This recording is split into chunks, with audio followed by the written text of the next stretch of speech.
My three major episodes, some might call them psychotic breaks. One, when I was in San Francisco and I got wildly suicidal. Day by day by day, it would get more and more powerful. It came from somewhere deep in my mind. It was not something I thought about. It was not something someone suggested until I'm grasping the Golden Gate Bridge and I'm very close to jumping.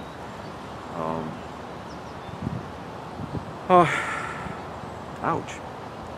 An awful lot of people, well over 1,000 people have jumped off that bridge, and I'm sure a few of them on the way down wondered, what the hell, what is this? Why did I just do that? People out of control. The second time, when in Willimantic, Connecticut, gradually over a period of a week, 10 days, I got more and more anxious. I could not control myself. And finally, I walked out of town, spent the night in the woods. I just started wandering around, utterly lost. It was like I just woke up and I was in a strange place around aliens, and I had nobody to talk to. They were all concrete figures. Who are these people? I can't get help from anybody. I don't belong anywhere, and I'm terrified, and I don't know what I'm terrified of. And I wouldn't go to one of these concrete figures and ask them for help. It's the same thing when you're in emotional crisis. People don't just seem as people. So running to the garage and begging a car for help, some might call it a cry for help, whatever, it was just a walking nightmare. The homeowner who dealt with me immediately, one of them, had a pistol stuck in his belt. He could have legally shot me, easily. Said, this guy's invading my house. Well, perhaps, but I wasn't invading his house to invade his house. I was utterly lost. And when I was on that bus, traveling around the New England, and the Greyhound bus was pulling into the Greyhound station, they could have done a lot of things. But what they did is they found out who I was after I got off the bus, and they contacted my people, sort of, and they kept me locked up. Now, I'm against forcible drugging, I'm against forcible electric shock, all that kind of stuff. But I recognized that at some point I needed to be restrained because I was out of control, and I was sleepwalking. Another time I can talk about my impressions of this weird mental health system we have.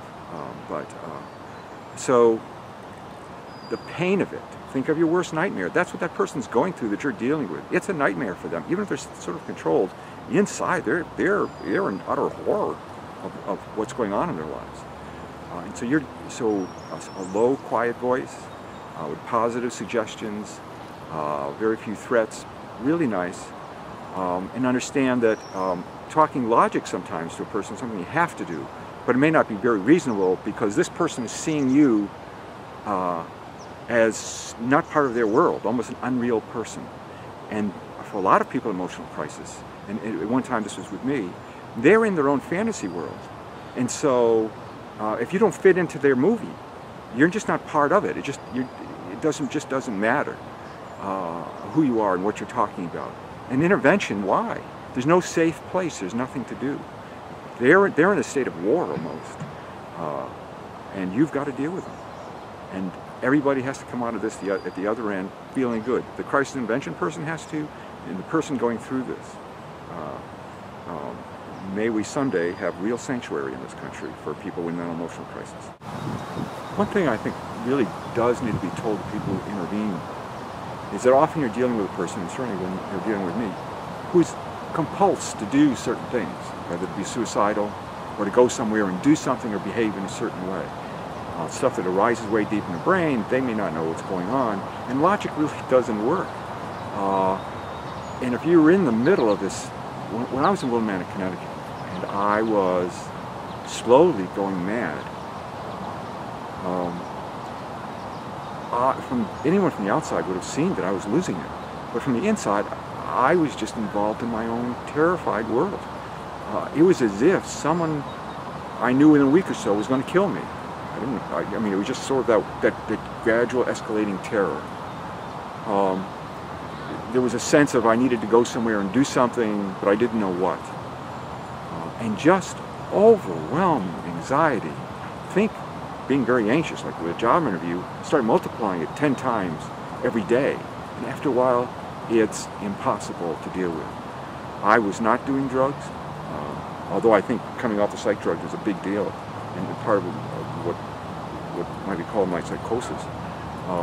But I know crisis intervention people have to deal all the time with people who are in emotional crisis anyway, and they're dealing with illegal drugs. Now, if they're not been on meth for a week, all bets are off. The best you can hope to do is to get this person some place where they can work on their addictions in a forcible way, where they don't get them. But that wasn't my problem. And a lot of the people I knew in the state and VA mental hospitals, that wasn't their problem, believe it or not. They authentically had learned to be wildly dysfunctional and periodically would lose it.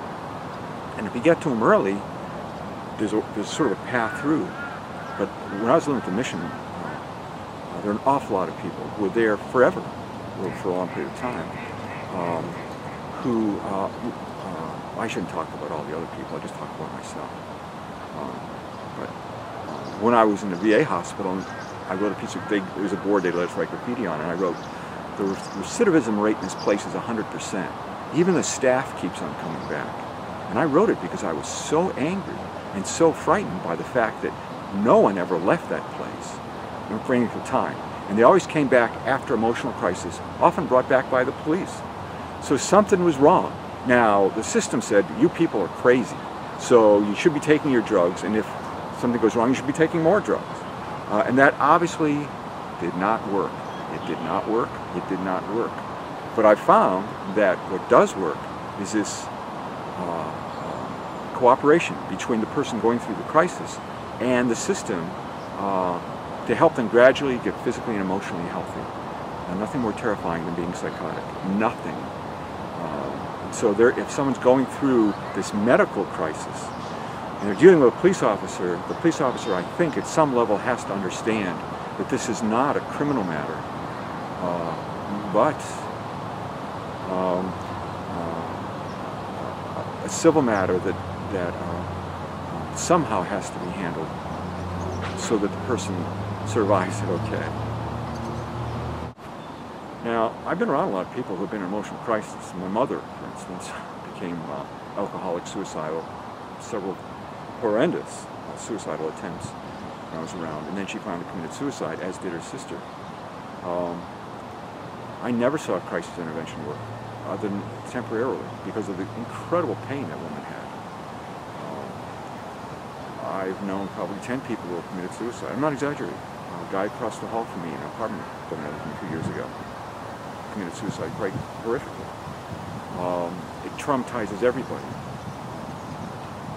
Emotional trauma is all over the place. Crisis intervention people have to protect yourselves from this. And we have to acknowledge that the job is huge. And all we can do is the best we can.